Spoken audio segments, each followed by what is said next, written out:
नमस्कार मित्रों, अनंत कथा सागर चैनल में मैं डॉक्टर आदित्य पाराशरी आपका फिर स्वागत करता हूं। महाभारत कथाओं की श्रृंखला को आगे बढ़ाते हुए द्रोण पर्व चल रहा है और द्रोण पर्व की अगली कथा प्रस्तुत है।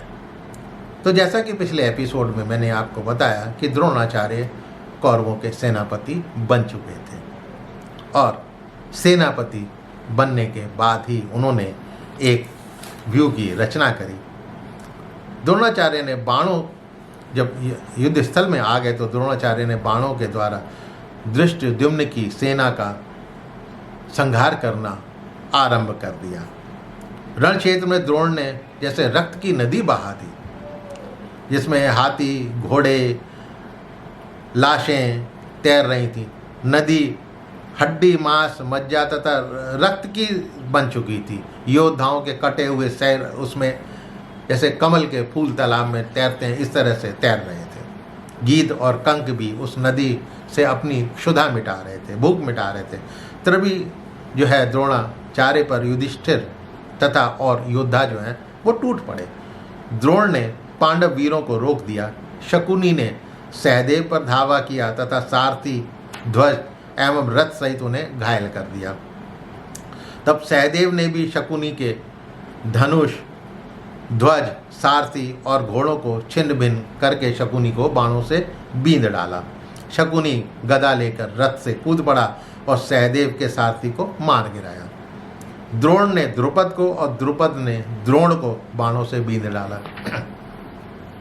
भीम का युद्ध जो है वो विविंशति से हो रहा था। विविंशति, अचानक विविंशति ने भीम के घोड़े, ध्वज और धनुष काट डाले। तब भीम ने अपनी गदा लेकर उसके सारे घोड़ों को मार डाला।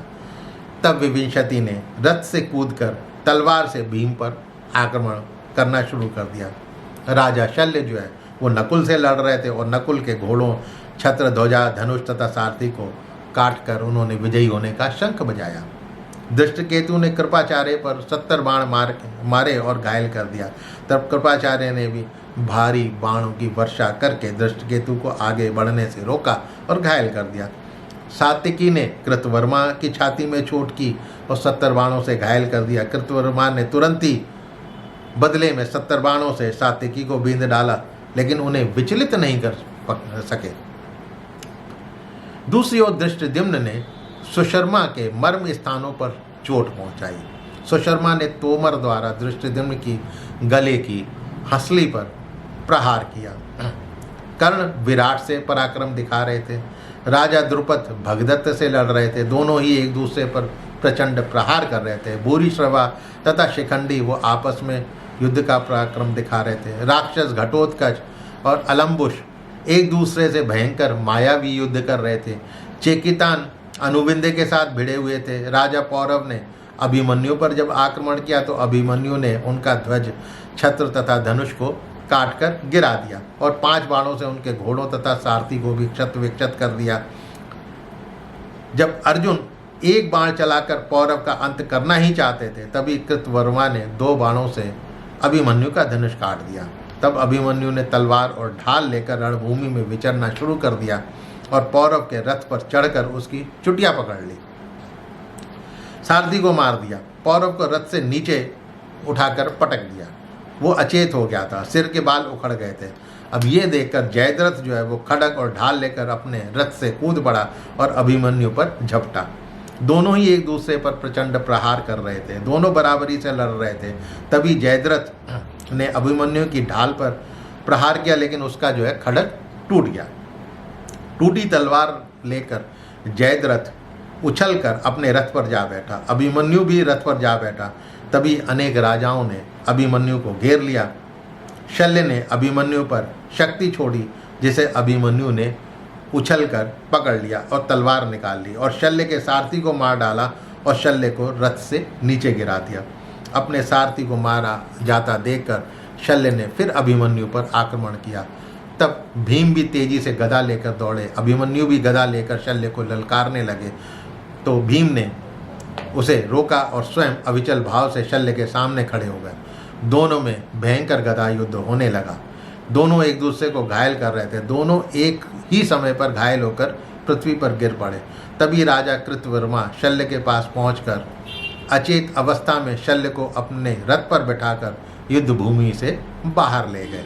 भीम भी गदा लेकर उठ खड़े हुए और शल्य को पराजित देखकर कौरव पुत्र जो है वो रणभूमि छोड़कर भाग गए। उसके बाद महारथी पांडवों ने विजय नाद किया। कौरवों की विशाल सेना को तितर बितर देखकर कर्ण का पुत्र वृषसेन वो अपने अस्त्रों की माया से उनको भागने से रोका तथा वृषसेन पांडवों की सेना पर काल बनकर टूट पड़ा।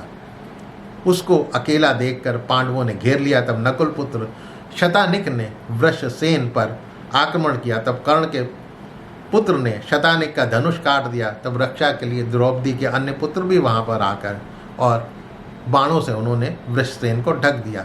ये देखकर अश्वत्थामा भी वहां पर पहुंच गए और उन पर टूट पड़े। तभी पुत्रों की रक्षा के लिए पांडवों ने कौरव महारथियों को रोका। दोनों तरफ से भयंकर युद्ध फिर से होने लगा। कौरव सेना वहां से भागने लगी। तब द्रोण बोले, शूरवीरों, तुम्हें भागने से कोई लाभ नहीं है। फिर अपने सारथी को युधिष्ठिर के सामने चलने को कहा। उन्होंने सोचा कि मैं युधिष्ठिर को रोककर इस तितर बितर होती हुई सेना को रोक सकता हूँ। करुष, मत्स्य, चेदी, सातवत, पांडव तथा पांचाल वीरों ने एक साथ द्रोण को रोका, लेकिन द्रोण ने पांडव सेना के बीच में घुसकर युधिष्ठिर पर आक्रमण किया। लेकिन पांचाल के कुमारों ने द्रोणाचार्य को रोक दिया क्योंकि वो युधिष्ठिर के रथ के चक्र की रक्षा कर रहे थे। उन्होंने हजारों बाणों से द्रोणाचार्य को आगे बढ़ने से रोका और एक बाण के द्वारा उनकी छाती पर चोट पहुंचाई। लेकिन द्रोण कुमार को परास्त कर पांडवों की सेना में घुसकर सभी को घायल करने लगे और युधिष्ठिर को पकड़ने के लिए उन पर आक्रमण किया। लेकिन राजा युगंधर ने उन्हें बीच में रोक दिया। तब द्रोण ने युधिष्ठिर को घायल कर युगंधर को भाले से रथ से नीचे गिरा दिया। ये देखकर विराट, द्रुपद, कैकेयी, सात्यकी, शिबी, व्याघ्रदत्त तथा सिंहसन उन्होंने युधिष्ठिर की रक्षा में बाणों की वर्षा करते हुए द्रोण को रोककर खड़े हो गए। व्याघ्रदत्त ने 50 बाणों से द्रोण को घायल कर दिया। सिंहसेन ने भी द्रोण को घायल किया। तब द्रोण ने सिंहसेन पर आक्रमण कर सिंहसेन तथा व्याघ्रदत्त के सिर शरीर से अलग कर दिए। कौरव सोचने लगे कि बस अब युधिष्ठिर पकड़े गए, लेकिन तभी तेजी से अर्जुन वहां पहुंच गए और गांडीव से द्रोण की सेना पर आक्रमण कर दिया। बाणों की वर्षा से अंधकार छा गया था।